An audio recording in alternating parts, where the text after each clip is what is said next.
I hope this doctor's visit doesn't take too long. I want to get home and watch the game. Hey, there's Stan and his wife.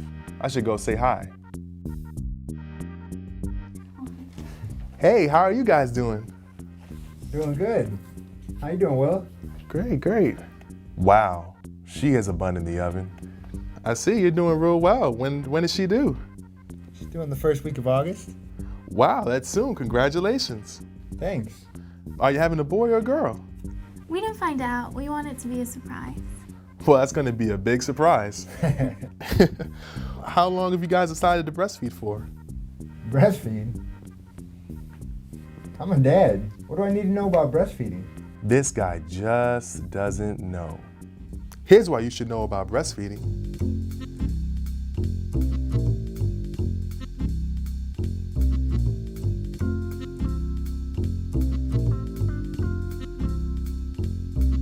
If you care about your child, then you'll be interested in the health benefits of breastfeeding.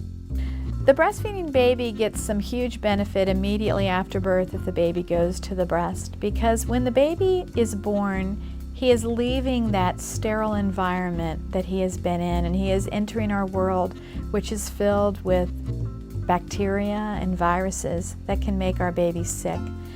So colostrum, that first milk, is going to really give your baby some protection. Then the baby goes on to get benefits longer term, and those are a decrease in respiratory infections, ear infections, fewer GI illnesses, diarrheal illnesses, fewer ear infections, lower risk of meningitis, and then on into adulthood even, babies have benefits. Adults have benefits, rather, from feeding at mom's breast in the early days of their life, in weeks and months. And we know that as adults we have protection from obesity and asthma and allergies, ulcerative colitis, diabetes, Crohn's disease, and the list just goes on and on. So breastfeeding your baby is something that is going to impact your child's health into adulthood. It's a lifelong gift that you give your child.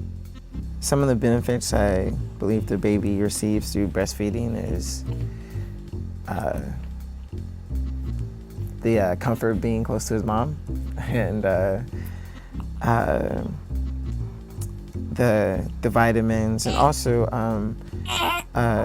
being immune to certain things that she got sick for a little bit with sinuses, and being close to her, he gets the germs, but then he also gets her body fighting it off, if I'm saying that the right way. And so he didn't get sick. Along with those health benefits, nutritionists say it's the baby's best first food.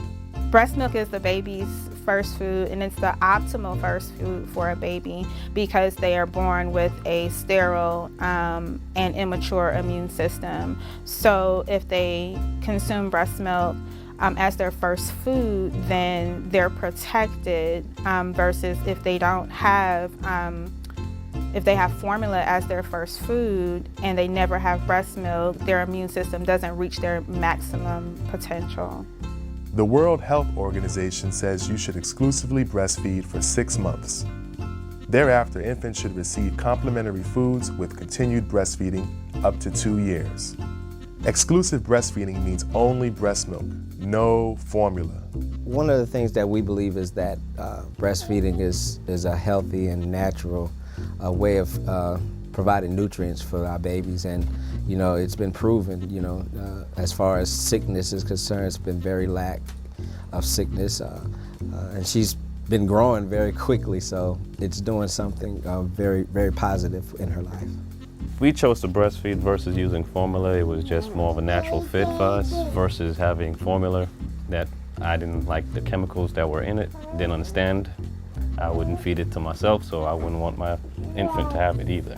I guess the main health difference between our formula-fed children and our breastfed children is our second oldest, Kalai. She has asthma, and our other two children do not have any kind of asthma related issues or anything like that. So I mean, that's, for the most part, they're all healthy, but that's the main difference. Breast milk and formula are definitely not the same. With formula, you do have a substance that will promote growth. It has your basic carbohydrates, fats, and proteins, your vitamins and minerals, but it's basically the same, you know, from start to finish. Now with breast milk, it is unique. Besides the immune protection that it provides, it has the antibodies and it has the lysozymes. The neat thing about breast milk is when a baby nurses, the longer they nurse, the breast milk starts to have more fat. If a baby is hungry, they'll stay on the breast longer and they'll get more calories. It even changes as they grow. The breast milk for a baby that's born premature is actually perfectly suited for a premature baby. And as that baby grows from 0 to 12 months, the breast milk changes, and that's what makes it unique for that baby, because it's perfectly suited for human babies, depending on their age. Only breast milk does this, and it reduces the cases of SIDS. You might be wondering, what the heck is SIDS, and why should I care? SIDS, or crib death, is the unexpected sudden death of a baby while they sleep. This is the third leading cause of death in infants from 1 month to 1 year of age. I think any parent, once you know what SIDS is, you'll worry about it.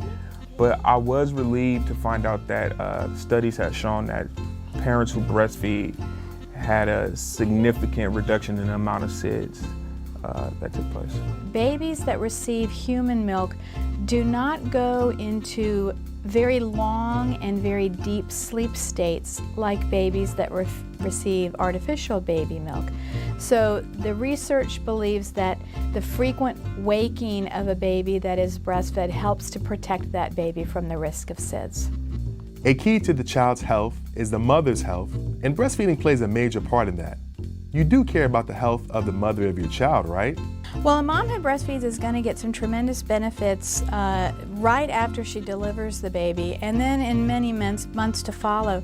But right after birth, when she begins to breastfeed, the hormones that are released during nursing will help to contract the uterus and begin the healing process of the uterus returning to its pre-pregnant size. And that helps a mother lose weight, in addition to helping to control bleeding. And then long-term benefits for moms with breastfeeding is they do have a reduction in rates of cancer, which would be breast cancer, cervical cancer, and uterine cancers.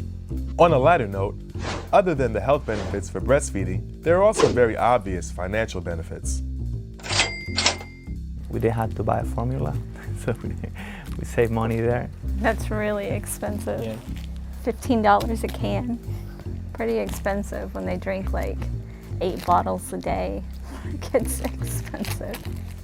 One of the great perks is that, you know, we didn't have to buy formula, which is very expensive.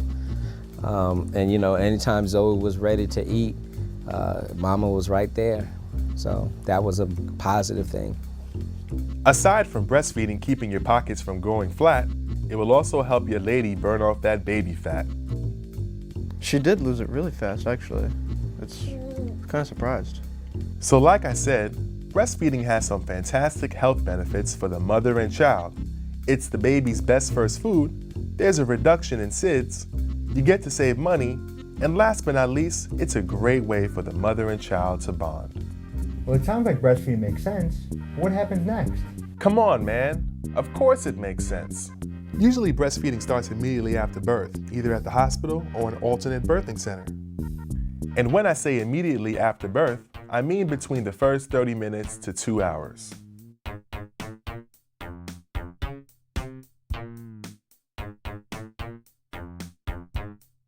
After birth, it was maybe probably about an hour. He was in intensive care, so once they brought him over, the nurse that was there immediately had her try to have him latch on. When a woman has a baby, the first milk that she'll produce is called colostrum. It's yellow in color, and it's really, really rich in antibodies. And once again, that will help to protect that baby for the first 3 or 4 days of life. And that's why we encourage our moms to get breastfeeding going really within the first 30 minutes of delivery to begin protecting her baby. It's the very first protection that she gives to her baby. It's what we call a natural vaccine. Dads may be thinking, how do I know when my child wants to eat again? Well, the baby's gonna tell you. Here's what you need to look for. I know some of the infant hunger cues. One of them is when he kind of starts to lick the air. He'll stick his tongue out a lot or nuzzle his head kind of in the chest area. He's done that to me a lot when he's hungry. The cues I've gotten is her whining and her crying in the middle of the night, or her turning her face sideways. I actually have a picture where I took with my cell phone when she was like just sucking my nose. When you notice these hunger cues, you should immediately feed your child. This is called breastfeeding on demand. If you don't, your child is probably gonna start crying, and you don't want that. Tips for making breastfeeding easier for the mother and child. 1. No artificial teats. 2. Use these father-approved feeding positions. Cradle hold,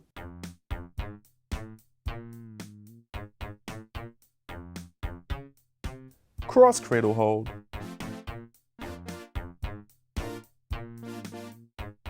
side lying,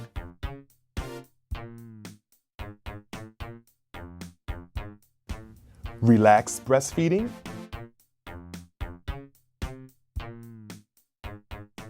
and the all-time father's favorite, the football hold. I think she did as many positions as she could to breastfeed. Laying down, football hold. We have a thing called a My Breast Friend, and she used that to feed any way possible. Keep in mind that the baby's stomach is about the size of a marble, so it fills up quickly and empties out even faster. And you want to pay attention to what comes out.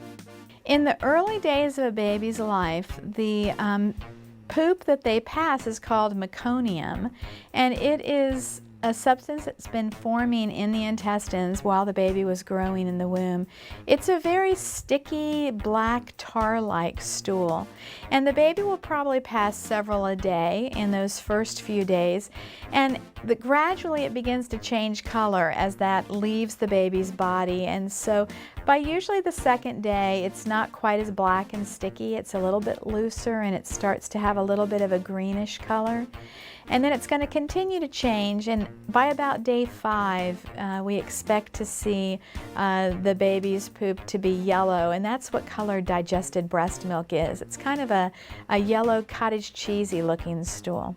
And the baby will probably have 2 or 3 or maybe even 4 a day by the time the baby is 5 days old. And that's how you know your baby's getting enough food from you. If your baby is having a good output of poopy diapers by the 5th day and it's yellow, then you know you're right on target. Dads are an extremely important part of the initial breastfeeding experience. All this information will make the first couple of days at the hospital a breeze. But you're only there for 2 or 3 days. What happens when you get home? Now we're going to see how manly you really are. This is what happens when you bring your baby home. The first thing you gotta do when you get home is make sure mom gets some rest. This means that you're probably gonna be doing some things that you haven't done before. I was able to take care of the chores that she wasn't able to when she had to stop and sit down to relax and have a calm, quiet space with him in order to feed. So I had to pick up not slack, but I had to take care of the things that needed to be taken care of when she wasn't available to do it. This is also a great time for dad to continue his bonding process with his child. We couldn't let the ladies have all the fun. If the father is available and can read to the child, that's going to stimulate brain development. Not only does it stimulate brain development, it's actually modeling at a very, very early age, again, in a way that we might not appreciate. That child is learning from that father the importance of paying attention, the importance of getting information, the importance of learning about the world, the importance of the role of that father in the life of that child. All of those things are happening simultaneously. I bonded with her by just holding her and like doing my everyday things. Like when I come from work, you know, I'll sit with her and watch some TV, or before bed I'd hold her and speak to her and tell her she's beautiful.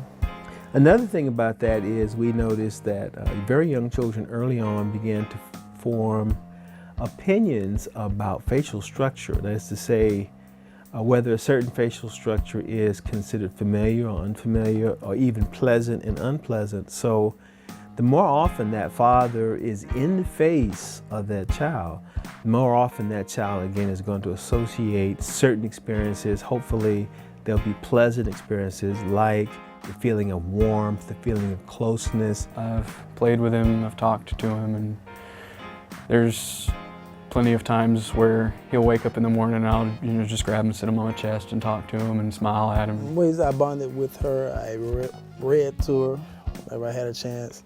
I don't have much of a voice, but I try to sing to her every now and then, and I always held her, held her close to me, skin to skin.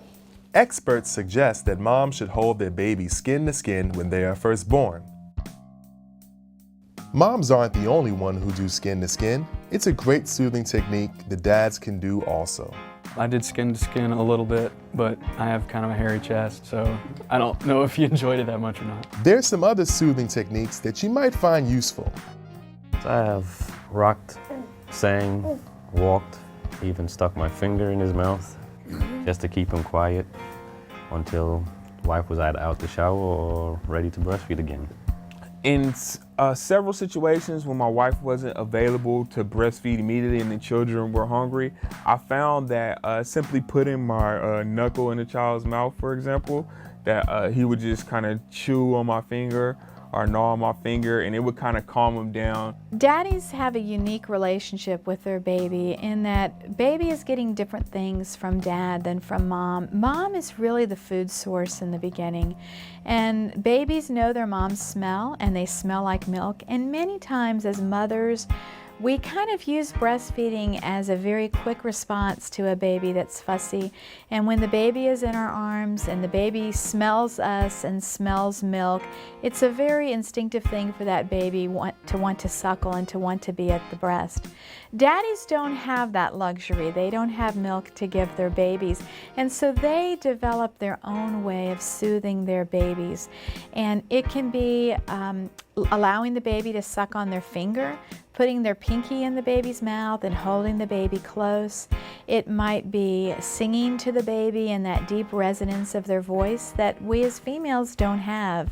And babies can find a lot of comfort in that too.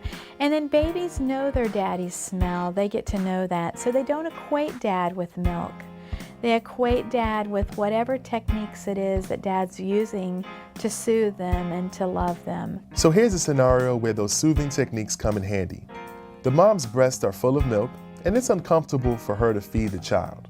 The nice thing about daddies is, for us as moms, is in those early days, sometimes it's difficult for us to remember things very well. We're sleep deprived, our bodies are very hormonal, and it's very beneficial for us to have the support and encouragement of daddy, so that when those breasts get full and heavy, if a mom tries to get the baby on to feed and she can't because the breast is too full, she might get very frustrated and not really know what she should do. So it's great for dad to be able to remind her of things like, maybe you should get in the shower or put a warm washcloth on your breast. This fullness is pretty common to new mothers, so here are some ways to help her out. A hot shower can soften her breasts, so can a warm compress, and have her use cold ice packs once she is done breastfeeding. Stay attentive, because mom might get a little tense during this time. Whatever the father can do to take stress off of the mother is going to be helpful, and that will vary from household to household. But things like, yes, taking care of bills, going to the store, little things like that. You know, I'm going to go and do the shopping, washing the clothes. Oftentimes it's taking some of the other children, maybe if there are other children in the house, taking them off for a while so that the mother doesn't have to keep responding to all of these demands that are on her. But basically reducing demand as much as possible. And I hear all these weird stories about breastfeeding. Oh boy, not those again. You mean those crazy myths? You hear a lot of old wives' tales about breastfeeding. For example, you'll hear that a woman breastfeeding will make her breast sag, or you'll hear that when a woman's breastfeeding, she won't have time for her husband, or that even a woman breastfeeding would exclude the father from getting time to bond with the child. I've heard other ridiculous comments, you know, things that will happen, bad things that will happen if you breastfeed your child, you know, just ridiculous. I come from Latin American country, so breastfeeding is just the way everybody does it. It's very little people that don't breastfeed. And if you don't breastfeed, it's not usually because you don't want to, it's because you can't. So we don't have any myth. I mean, everybody does it. It's just natural and common where I come from. It seems highly illogical. Breastfeeding certainly would have to be more convenient than preparing formulas and bottles and all of that. I really like the idea of breastfeeding. Now he's getting it. But what happens if we run into some issues? Well, breastfeeding isn't a trip. It's more of a journey. And along that journey, if you need assistance, there are places you can go for more information. If there's a problem that can come up, sometimes things do come up when you're breastfeeding, then the most important thing is to seek information. Like I said, different places you could go for information. But also just to be realistic too, that yeah, that may happen and it's temporary and you deal with it and you keep working at it. Here are some places for breastfeeding support: health departments, hospital breastfeeding support groups, La Leche League, local community support groups, and WIC offices. My wife attended support groups for breastfeeding, several. At first for Emily, it was a little painful because he had a hard suck and he would bite down when he started getting the hang of it. So it was a little painful for her at first, but after Adam got the hang of breastfeeding and after she had attended some support groups, she figured out how to get him to stop biting down and to where it was more comfortable. Remember, the reason why dads should support and encourage breastfeeding is because it is the safest, easiest, cheapest, and most natural thing for the family. So if your wife is undecided, just tell her the facts. She'll listen. You can make the difference. I would like to say that breastfeeding, the way I see it and the way I was raised, it is just natural. I mean, I even get upset when people had the mother, oh, you have to cover your breastfeeding. Why? You know, this is just natural. She's just feeding a baby. Why you have to make it, you know, perverse, something like that? It's just something that is going on between a mother and a child where they bond together. She's feeding their child, and people here sometimes had those taboos that, oh, she's putting her bread out, she's gonna breastfeed her, you have to cover. And it's like, I mean, you shouldn't have to do that. Where I come from, if people is on the bus and the baby's hungry, the mom is gonna put her breast out and it's gonna feed the baby. Nobody's gonna say anything about it because it's just the way it is. I encourage all women to breastfeed, and I encourage all male figures to encourage their spouse to breastfeed instead, you know, of the formula. Formula is good, but breastfeeding is the best. Breastfeeding is, as a whole, in society now, is very... It's looked at as a stigma almost. It's very stigmatized. Yeah, it's very stigmatized.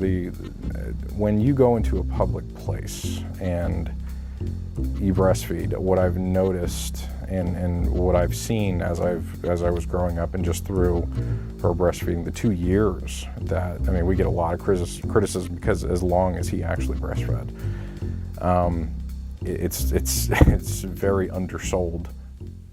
Katie, I think we should breastfeed. I do too. My work here is done.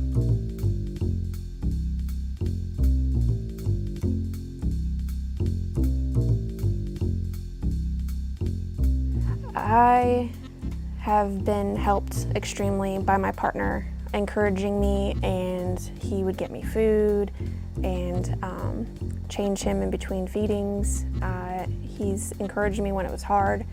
I have said in the past that it was almost harder than labor for me. Breastfeeding was very difficult, and I was discouraged, and he would keep encouraging me to go on. So he helped me a lot. My husband influenced my choice to breastfeed because he supported me no matter what I decided, and when I did choose to breastfeed, he helped me out with my other kids, or by cooking or cleaning or bringing me whatever I needed while I was feeding. My husband was really well informed when it came to breastfeeding. With our first child, he knew way more than I did about breastfeeding, and it was just something that he kind of expected, which was funny for me because I didn't have any feeding expectations. But once we fed our first son, we breastfed our first son, the other two, it was just part of what we did. We were a breastfeeding family. The most helpful thing my husband did when I was breastfeeding was to help me get over my fear of breastfeeding in public. When I was nursing RJ, my oldest child, I had a hard time nursing in public. I just didn't, I felt like everybody was staring at me and I just couldn't do it. And he just helped me. He bought me a nursing blanket, and just, you know, whenever I needed him to sit next to me, because oftentimes you're nursing and your side is showing, he would sit next to me, change his position, and just, you know, support me in that way. And it was really helpful. Rashad was very helpful with washing dishes, cooking dinner, cleaning up after dinner. What else did you? Did you help with laundry? Every now and again you did. Just household. He helped out a lot with the house, pretty much. I'm just very blessed that I was able to be in a community with my mom and my family and friends who were very supportive and gave me tips and helped me to really figure out how to do it, because it is a learned skill. You have to be taught it, and I'm just very glad, and I'm glad Josie took to it very easily. She didn't have any problems. She knew what to do, and I'm just glad to be continuing to do it, to give her the vitamins and the nourishment that is in breast milk that she still is benefiting from.